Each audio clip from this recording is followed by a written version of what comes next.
네, 하나님께서 우리에게 주신 말씀은 에베소서 6장 10절에서 20절까지 말씀입니다. 에베소서 6장 10절에서 20절까지 말씀을 제가 받들어 읽도록 하겠습니다. 끝으로 너희가 주 안에서와 그 힘의 능력으로 강건하여지고 마귀의 간계를 능히 대적하기 위하여 하나님의 전신갑주를 입으라. 우리의 씨름은 혈과 육을 상대하는 것이 아니요 통치자들과 권세들과 이 어둠의 세상 주관자들과 하늘에 있는 악의 영들을 상대함이라. 그러므로 하나님의 전신갑주를 취하라. 이는 악한 날에 너희가 능히 대적하고 모든 일을 행한 후에 서기 위함이라. 그런즉 서서 진리로 너희 허리띠를 띠고 의의 호심경을 붙이고 평안의 복음이 준비한 것으로 신을 신고 모든 것 위에 믿음의 방패를 가지고 이로써 능히 악한 자의 모든 불화살을 소멸하고 구원의 투구와 성령의 검 곧 하나님의 말씀을 가지라.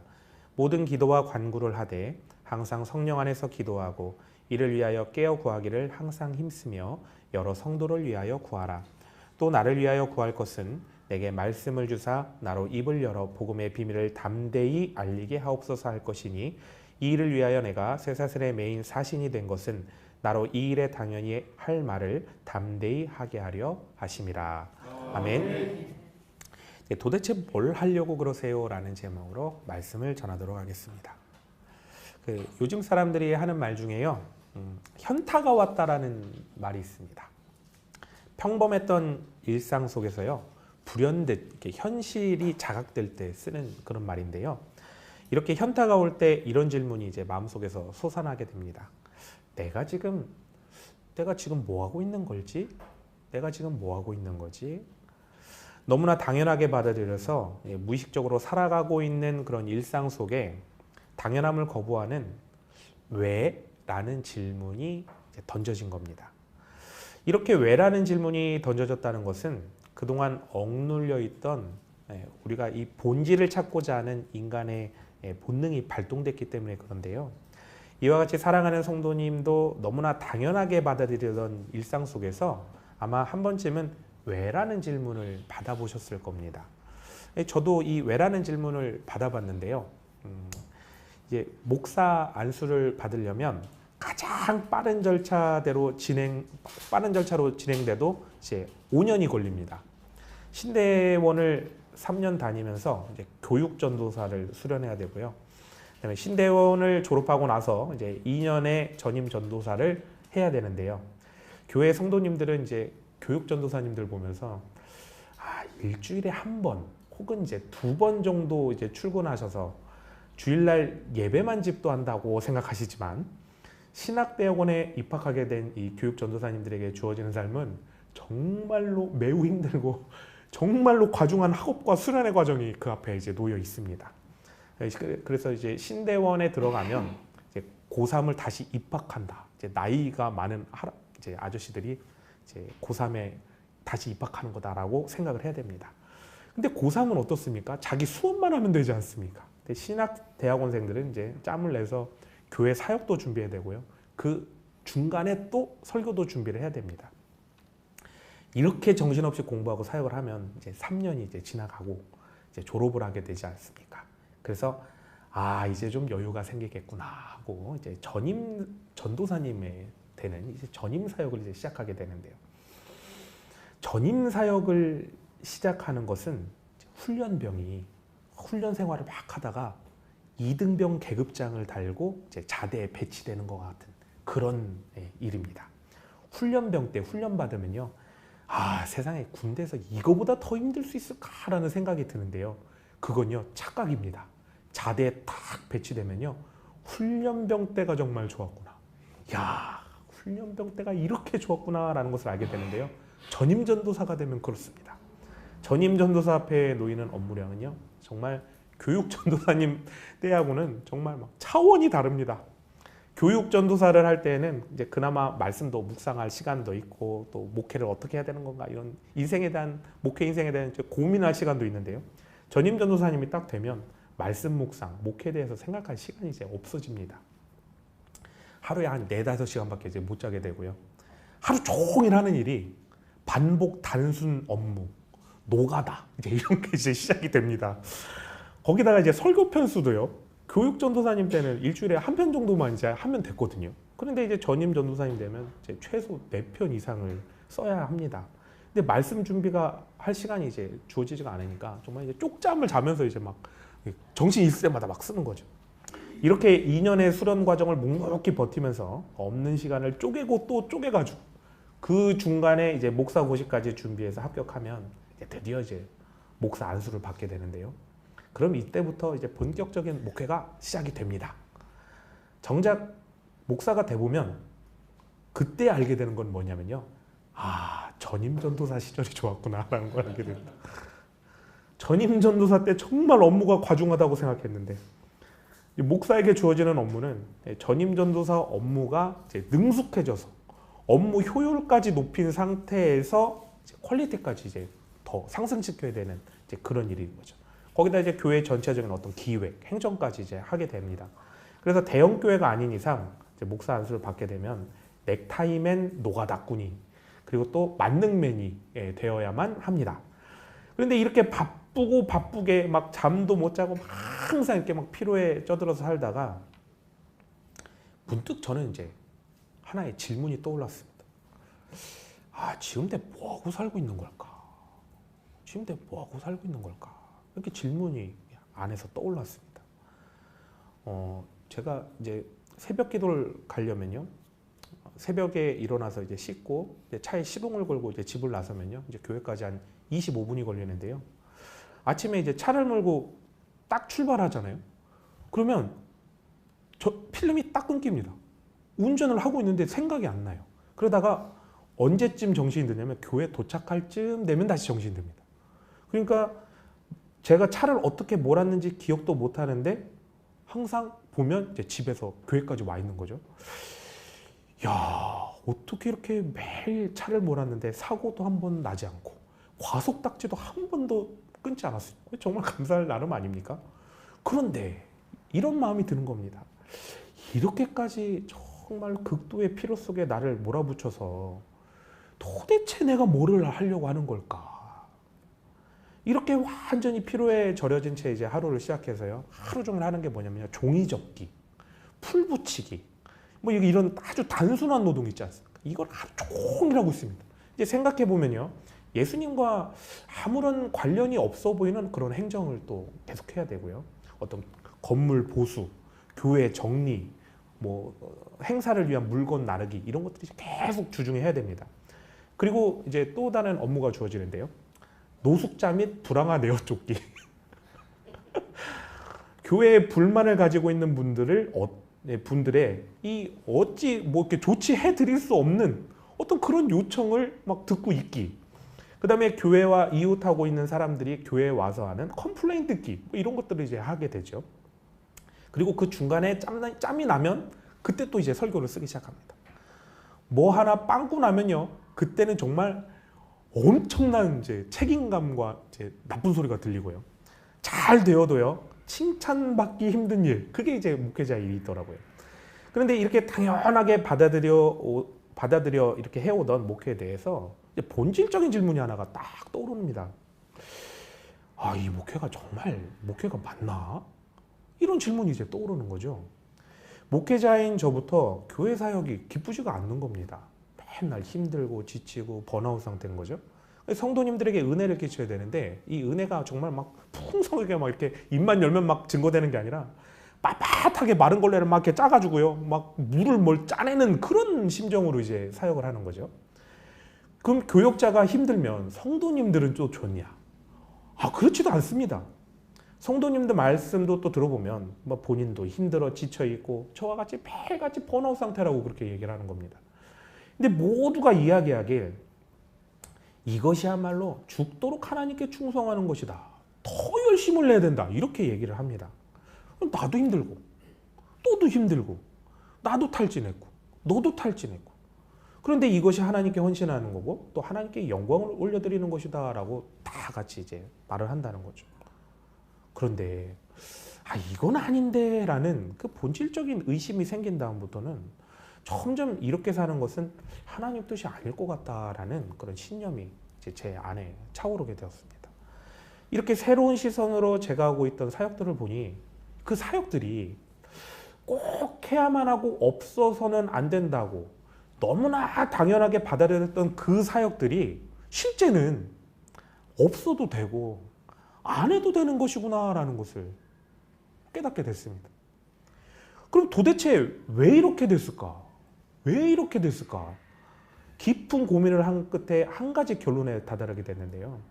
교회가요, 이 예배 중심이 아니라 교인들을 묶어놓기 위한 조직으로 바뀌었기 때문에 그렇구나라는 결론을 얻게 됐습니다. 예배를 드리기 위한 공간이 예배당이 되어야 되고요. 예배를 드리기 위해서 교회 조직들이 이제 구성이 돼야 되고요. 예배를 잘 드리기 위한 행사들이 이제 조직되고 이제 실행이 돼야 되는 게 교회 본질 아니겠습니까? 그런데 교회의 근본이 진정 예배로 시작하게 되면 교회에 존립해야 되는 이유, 또 교회에 봉사와 헌신하는 이유가 이제 너무나 명확해지는 거죠. 그렇기 때문에 예배를 통해서 교회는 반드시 살아나게 되어 있습니다. 교회의 머리가 또 예수님께서 되신다는 것이 이제 말뿐이 아니라 이제 실질적으로 예수님께서 이제 교회의 머리가 되시기 때문에 예수님께서는 이제 목회자들을 깨워서 살아나게 하시고 또 성도들에게는 생명을 공급해서 이제 살아나게 해주실 것입니다. 그런데 실제는 어떠냐면, 실제 현장은 어떠냐면 교인들의 조직화를 위한 공간이 예배당이 됩니다. 그리고요, 교인들을 조직화시키기 위해서 예배가 드려져요. 그리고 교인들을 늘리기 위해서 행사를 합니다. 그러니까 교회가 본질을 잊어버리게 되는 거죠. 이 본질을 잃어버린 교회는 어떻게 이제 진행이 되냐면요. 교회 같은 회사, 교회 같은 공장, 교회 같은 사교장, 이렇게 돼버리는 거죠. 이를 위해서 교회의 실질적 주인을 역할을 하는 분들이 이제 당회인데요. 그 당회는 이제 경영을 할 수밖에 없게 되는 상황이 오게 되더라고요. 그래서 당회가 이제 경영을 하게 되면 유능한 인재들을 이제 찾아서 뽑습니다. 그럼 그 유능한 인재들이 세상적인 시선과 방법들을 교회 안에 가지고 들어와서 마치 신앙적인 어떤 그런 것이라고 포장을 해서 교회를 운영해서 이제 실적을 막 올려내는 것이죠. 교회가 본질을 잊어버리고 이제 세상적으로 변하기 시작하면 교회는 영적인 예배를 위해서가 아니라 경영을 위해서 정말 새벽부터 저녁 늦게까지 단순 반복적 노가다 작업을 많이 할 수밖에 없도록 그게 진행이 되더라고요. 저는 교회의 비본질적인 일, 그리고 생명을 살리는 일도 아닌 그런 일에 막 극도로 막 몸이 혹사되어서 몸이 막 정말 막 병들고요. 온몸이 막 다 아프고 장기가 막 망가지는 이 일을 왜 해야 되는가? 이런 회의감이 막 들었습니다. 근데 더 안타까운 사실은 뭐냐면요. 저는 목회자로서 이건 아니다라는 생각이 들었고요. 성도님은 성도님들대로 이건 아닌 것 같은데 라는 그런 생각이 들었음에도 불구하고 그 누구도 이 상황을 바꾸거나 변화시킬 수가 없다는 겁니다. 그러면서 계속해서 자신을 더 탈진시켜버리는 그 상황 속으로 모두가 계속 달려갑니다. 더 이상 견디지 못하는 자들은 어떻게 되냐면요. 조용히 탈락해서 이제 사라져버리고 마는 거죠. 그 조직에서. 무엇을 위해서 그렇게 죽기 살기로 달려왔을까요? 왜 그렇게 힘들게 했어야만 할까요? 모든 생각들이 정리되자 명확해지게 되는데요. 이미 역사와 전통으로 꽉 찌들어버린 그 틀 안에 갇혀서는 절대로 변화를 줄 수가 없구나라는 걸 알게 됐습니다. 이 틀을 깨려면요. 구성원 모두가 다 같이 똑같은 마음과 생각으로 한 번에 다 깨버리든지 아니면 완전히 새로 다시 시작하는 수밖에 없다라는 그런 생각을 하게 됐습니다. 그렇다면 이 틀은 무엇이겠습니까? 교회 법일까요? 아닙니다. 우리 총회 헌법을 봐도요. 성도를 힘들게 하고 올가매는 법이 아닙니다. 이 틀은요. 바로 개교회에서 신앙생활을 통해 정착되고 고착화되어 버린 이념과 신념들입니다. 이렇게 해야만 해라는 것들이죠. 이것을 그 힘겨운 시간 속에서 깨닫게 되자 이제 진정 저의 몸과 마음으로 그리고 영으로 그리고 율법에 얽매여버린 유대인들이 어떠했는가 이것에 대한 이제 이해가 온전히 되기 시작했습니다. 하나님께서 직접 제정하신 것이 바로 율법 아니겠습니까? 근데 이 율법은요, 하나님께 나오는 법을 정하신 것이라 불변이고 절대적인 거죠. 절대 변할 수가 없죠. 그런데 이 율법을 잘 읽어보면요, 우리 총회 헌법처럼 아주 포괄적이구나라는 것을 알게 됩니다. 아주 세세한 세행 시책이 이제 적혀 있지 않은 걸 알게 되죠. 근데 세세하게 유대인의 일거수일투족까지 올가매는 법이 율법이 아니라는 사실입니다. 하지만 유대인들은요, 이 포괄적이고 아주 광범위한 율법을 어떻게 하냐면 장로들의 유전과 전통이라는 이 세부 조항을 만들게 되는데요. 이 세부 조항을 만들어서 모든 유대인들을 정말로 꼼짝 못하게 막 시행세칙을 만들어서 정말 꽁꽁 얽매이고 움직이지 못하도록 얽어매버렸다는 거죠. 그러니까 유대인들이 유전과 전통을 틀림없이 지키기 위해서 얼마나 힘들었을까요? 쓰여진 대로 지키는 것도 힘드니까요. 형식만 남고요. 이 마음과 정성은 사라져버릴 수밖에 없지 않겠습니까? 하나님을 누리라고 주신 율법을 유대인들이 스스로 어떤 장로들의 유전과 전통을 만들어서 이것을 이념화, 신념화 시켜서 모든 유대인들에게 그냥 다 덮어 씌워버린 것이죠. 유대인들은 스스로 뒤집어 쓴 이 유전과 전통의 이념과 신념 속에 완전히 막 이제 속박되어 버리게 되어서 너도 힘들고 나도 힘들고 너도 죽겠고 나도 죽겠지만 안 할 수도 없고 하자니 그저 마음까지는 아니고 그저 형식만 취하는 그런 껍데기만 남은 사람들로 살아가게 되는 것이죠. 그런데 상황이 이 지경이 되었음에도 불구하고 이미 모든 유대인에게 장로들의 전통과 또 유전은 절대로 벗어날 수 없는 이 깊은 웅덩이를 스올이라고 하지 않습니까? 이 스올과 같은 감옥으로 변질돼 버리고 말한 것이죠. 유전과 전통이란 감옥에 갇힌 자들은 그 속에서 아무리 발악하고 요동을 쳐도 이제는 그저 지쳐서 그 안에서 죽는 일밖에 없고 어느 누구도 그 감옥에서 스스로 나올 수가 없습니다. 그리고 꺼내줄 수 있는 사람도 없는 거죠. 이렇게 이념과 신념의 프레임에 씌워진다는 것은 너무너무나 무서운 일입니다.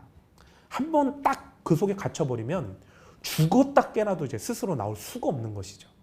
그저 안에서 죽겠다고 피땀 흘리면서 발버둥 치다가 괴로움에 몸부림치면서 울다가 지쳐 죽는 수밖에 없는 것입니다. 그렇다면 오늘 이제 본문 말씀에 나오는 에베소 교회는 어땠을까요? 에베소 교회는 정말 너무나도 상충되는 이 두 가지의 신앙 프레임이 충돌하게 되는 어떤 그런 교회였습니다. 에베소 교회는 그야말로 소아시아 최대의 항구 도시인 이 에베소, 상업과 교통의 중심지인 에베소에 세워진 교회 아닙니까?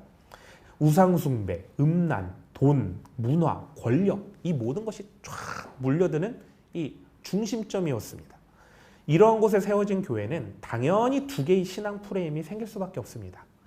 너무나 세상적인 이념과 신념의 프레임 속에 갇혀서 교회 생활을 하는 무리들, 이것이 이제 한 부류고요. 또 한 부류는 너무나 율법적인 이념과 신념의 프레임 속에 갇혀서 교회 생활을 하는 무리들. 이제 이 양쪽이 딱 극명하게 생기게 되는 거죠. 세상적인 이념과 신념 속에 갇혀 있는 자들은 너무나 당연하게 자신들의 권력과 재력과 자신들의 소원과 뜻하는 바를 이루기 위해서 하나님을 이용하는 자가 될 수밖에 없습니다. 반대로 율법주의적 이념과 그 신념의 프레임 속에 갇힌 자들은 구원을 이루기 위해서 자신의 율법 준수와 헌신을 구원의 조건처럼 내세우게 되고요. 또 성결한 삶을 자신들의 의라는 권력으로 내세우는 자가 될 수밖에 없는 것이죠. 그렇다면 이제 정말 중요한 깨우침을 얻을 차례입니다. 세상적인 이념과 신념 속에 갇혀있는 이 세상의 프레임 속에 갇혀있는 자들은 왜 그렇게 힘쓰고 애쓰고 있을까요? 왜 그렇게 힘쓰고 애쓰고 있을까요? 왜 그렇게 힘들게 싸우고 수고하며 애쓰고 다닐까요? 자신의 세상적 영달을 위해서입니다. 그런데 놀랍게도요, 이런 분들이 교회 생활을 하면 자신들이 힘들게 싸우고 수고하고 애쓰는 이유가 기독교인으로서 하나님의 말씀과 뜻을 이루려 하기 때문이라는 이 종교적 세탁을 하게 됩니다. 그래서 자신을 그렇게 속이고 실제로도 그렇게 믿고 살아간다는 것이죠. 그러나 진짜 신앙인의 싸움은 이런 거짓된 싸움이 아닙니다. 세상이 말하는 돈이 지배하는 법칙과 또 권력자가 말하는 법칙에 대해서 하나님의 말씀의 뜻과 또 하나님의 의를 이루기 위해서 하게 되는 그 싸움, 수고와 애씀, 그리고 하나님의 청지기가 되기 위하여 받는 고통과 고난이 이제 진짜 신앙의 싸움이 되는 것이죠. 세상 사람도 똑같이 세상에 나가서 밥을 벌어먹고 살기 위해서는 똑같이 힘듭니다. 고통을 당합니다. 먹고 살기 위해 해야 하는 어떤 치열한 경쟁은 신앙의 싸움이 아닌 것이죠. 그럼 반대로 율법적 이념과 신념 속에 갇혀있는 이 율법의 프레임 속에 갇혀있는 자들은 자신들이 그렇게 힘들게 싸우고 수고하는 그리고 또 애쓰는 그 이유가 무엇이겠습니까? 바로 자기의 의를 드러내기 위함입니다. 나의 의를 드러내기 위해서. 이런 분들은요, 너무나 교회에서 수고하고 애를 많이 쓰시기 때문에 진짜 참 신앙인과 구분하기 어려운 것 같지만요, 잘 보면 아닙니다. 딱 구분하는 방법이 있습니다. 이분들은요, 입을 열면 자신의 의가 증거되는 것을 보게 됩니다. 정말 말씀대로 얘기하는 것 같지만 그 입에서 증거되는 모든 단어에 내가 놀랍게도 예수님이라는 단어가 없어요. 그리고 자신의 열심과 헌신을 의라는 화폐로 삼는다는 겁니다. 화폐. 그래서요, 세상적으로 할 수 없고 돈으로 할 수 없어서 하나님밖에 해주실 수 없는 일에 대해서 이 의라는 화폐를 가지고 하나님과 거래합니다. 하나님과 보호하심과 복주심을 자신의 의라는 화폐를 하나님께 드리고 그것을 얻으려 하는 것이죠. 결국 자신이 얻고 싶은 것을 얻고자 한 것이 다 종교적인 세탁을 교회 다니면 이제 이루게 되는 것이죠. 그래서 이런 분들은 예수님과 정말로 가까운 사람들 같지만 실제로는 예수님하고 상당히 거리가 멀어서 그분들의 심령을 살펴보면 너무나 이렇게 메말라 있는 것을 이제 보게 됩니다. 이런 에베소 교회에 대해서요, 매우 진지하게 이걸 왜 이렇게 살고 있지라는 질문을 한 사람이 있습니다. 그분이 누구냐? 바로 에베소에 이 서신서를 보낸 바울 사도가 이 질문을 했다는 것이죠.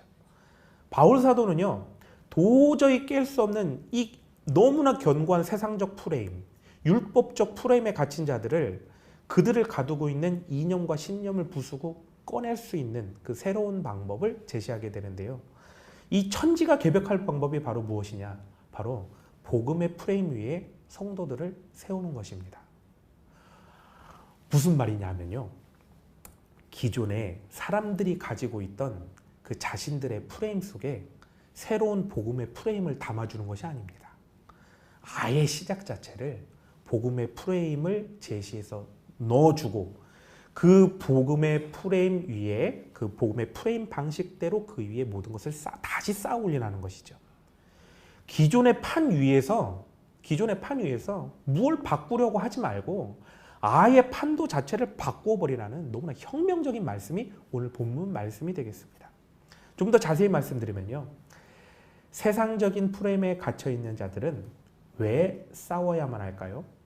세상에서 본인이 원하는 것을 얻기 위함이죠. 율법적인 프레임에 갇힌 자들은 왜 싸워야만 할까요? 기독교를 통해서 본인이 원하는 것을 얻기 위함 아니겠습니까? 이 두 개의 세상적이고 율법적인 프레임이 결국 인간을 세상 속에 아주 꽉 잡아 얽어매도록 만들게 되지요. 그런데 바울 사도가 이 세상적이고 율법의 프레임에 갇힌 자들에게 왜 그러고 있지라는 질문을 통해서 복음의 프레임이란 새로운 패러다임을 제시하게 되는데요. 먼저 왜 싸워야 되는가? 너희들이 왜 싸워야 되는가라는 것을 목적을 알려줍니다. 천국 가기 위해 싸워야 된다는 거죠. 천국 가기 위해서. 인간이 인생을 걸고 죽기까지 싸워야 되는 것은 세상의 그 무언가를 얻기 위해서가 아닙니다. 내 목숨까지 바쳐서 무언가를 얻어야 된다면 그건 세상의 무언가를 얻기 위해서가 되어서는 안 된다는 것이죠. 바로 영생을 얻기 위한, 천국 가기 위한 싸움이 되어야 된다는 것입니다. 이 이념과 신념이 베이스로 깔리게 될 때 인간들은 진정 새로운 판도로 기존의 세계관을 완전히 흔들어 버릴 수 있게 되는 것이죠. 그러면 한번 보십시오. 이렇다는 거죠. 세상적인 싸움을 하고 있는 사람들에게 묻습니다. 네가 지금 하고 있는 이 싸움이 영생을 얻기 위해 또 천국을 가기 위해 하고 있는 싸움이 맞니? 라고 물어보는 것입니다. 그리고 또 율법적인 싸움을 하고 있는 사람에게 묻는 것입니다. 내가 지금 하고 있는 이 싸움이 영생을 얻기 위해 천국을 가기 위해 하고 있는 싸움이 맞니? 라고 물어보는 것이죠. 이 왜라는 질문은요, 정말로 놀랍게도요, 이제부터 그럼 무엇을 해야 되고 또 어디로 가야 되고 어떻게 해야 되는지 정확한 방향성을 제시해 줍니다. 자, 이 왜라는 질문을 통해서 판도가 이제 어떻게 바뀌는지 한번 보십시오. 내가 세상에서 그 무엇을 얻기 위한 싸움이 왜라는 질문을 통해서 어떻게 바뀌냐면 그저 내가 세상에 얻기 위한 그 무언가를 얻기 위해서 싸우는 거야 라는 그 답변을 끌어내게 되는 것이죠. 그러면 이제 놀라운 새로운 방향성이 잡히게 됩니다. 그렇다면 내가 천국에 이르지도 못하게 하는 이 세상적인 싸움 때문에 왜 이렇게 나의 온 신경과 마음과 모든 열정까지 다 쏟아부어야 되고 나는 왜 이렇게 이 문제에 얽어매어져 있어야만 하지? 라는 이 다음 질문을 끌어내게 된다는 것입니다. 그리고 이제 한 단계 더 나아가 영적인 질문을 끌어내게 되는데요. 그렇다면 누가 나를 천국이 아니라 이 세상적인 물질과 문제 속에 꼼짝없이 얽매이도록 올가매고 있을까? 누가? 그리고 이 질문 속에 나아갈 길, 해야 될 일을 알게 됩니다. 진짜 천국이 아닌 세상을 천국이라 생각해서 미혹하여 묶어놓은 그 통치자들, 권세들, 어둠의 세상의 주관자들, 하늘에 있는 악의 영들을 대적해서 물리쳐야겠다. 이 영적 싸움에서 승리하기 위해서 내가 할 일은 하나님이 주시는 전신갑주를 입어야겠다. 그리고 세상적이고 물질적인 것에 대해서는 하나님의 청지기가 되어야 되겠다라는 정말 판도를 바꾸는 혁명적인 역사가 일어나게 됩니다. 반대로요, 이제 교회 안에서 율법적인 의로서 싸움을 하고 있는 자들에게 왜라는 질문이 주어지면 어떻게 될까요?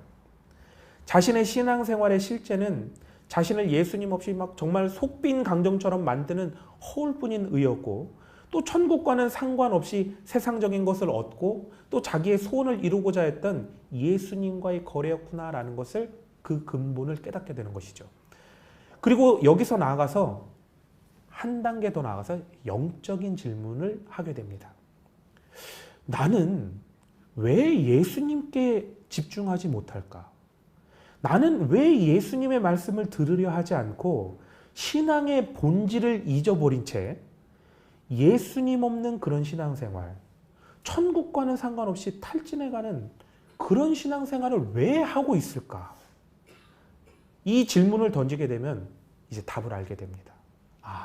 바로 영적인 미혹을 당하고 있었고 교회 안에 머물며 참신앙의 삶을 살지 못하도록 교회에 매여 살았지만 교회의 본질이 아니라 비본질에 매달리도록 사단 마귀에게 내가 놀아놨구나라는 것을 알게 된다는 것입니다.